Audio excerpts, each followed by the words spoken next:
بسم الله الرحمن الرحيم. السلام عليكم ورحمة الله تعالى وبركاته.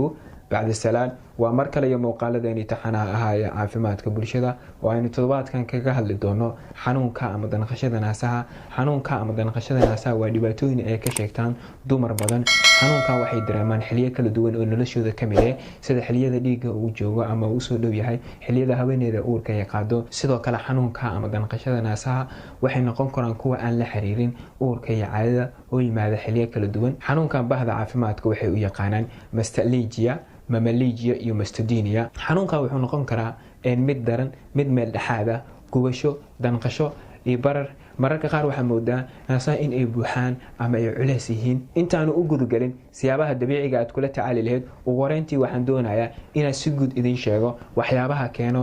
xanuunka ama danqashada naasaha xanuunka ama danqashada la xiriira dhiigga caadada waxa laga dareemaa labadanaas waxaana la jira barar mararka qaar naasuhu waxay noqdaan culays waxaad moodaa in ay buuxaan oo kale si iskiisa ay u yaraadaa xanuunka haweeneyda markay dhiigga ay ka meerato waxaana keena isbedelada ku yimaada hormoonada ee dumarka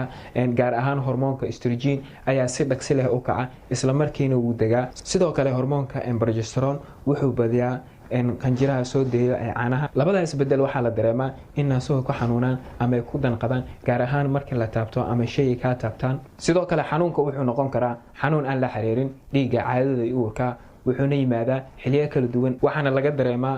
halnaas wuxuuna ku baahaa naasaho idil waxaana keena dhibaatooyin aad u fara badan sida isbedelada ku yimaado tubooyinka iyo qanjiraha caanaha isbedeladaas ayaa ka dhasha markay dhaawac uu gaaro ama caabuq uu ka dhasho naasaho ay maalgalaan waxaa kaloo keeno isku dheelitir la'aanta maadada fatty acidka xaaladan ayaa saameyn ku yeelato dareenka iyo wareegga hormoonada sidoo kale waxaa keeni karo daawooyinka qaar sida daawooyinka uurka lagu kala fogeeyo iyo kuwa lagu daaweeyo madhalisnimada cabirka naasuhu weynaado iyana waxay keenaan xanuun iyo danqasho inta badan xanuunkaas waxaa la jiro xanuun surka iyo qoorka iyo dhabarka ayaa la jira sidoo kale qalibada naasaha waxay keenaan xanuunka cudurrada qaar sida kansarka ku dhaca naasaha iyo burooyinka ka soo baxa naasaha iyana way keenaan xanuunka iyo danqashada sidee loola tacaalaa xanuunka iyo danqashada naasaha waa inaad duugtaa naasaha si xanuunku u yaraado maxaa yeelay duugiddu waxay hoos u dhigaysaa xanuunka iyo danqashada naasaha maxaa yeelay qulqulka dhiigga ayaa si wacan u shaqeynayo waxaa kaloo xanuunka yareeyo qaar ka mid ah mineralska iyo vitaminska sida calciumka magnesiumka vitamin E-ga vitamin B6ka qaar ka mid ah maadooyinkan waxaa laga helaa cuntooyinka sida karootada sabuulka afkaadhada zaytuunka iyo saliidiisa sidoo kale waa inaad ka fogaataa sheeyadan sida alkohoolka cunooyinka ay ku badan yihiin milixda iyo dufinta waxay badinayaan xanuunka sidoo kale xilliyada oo xanuunka ku hayo naasaha dushooda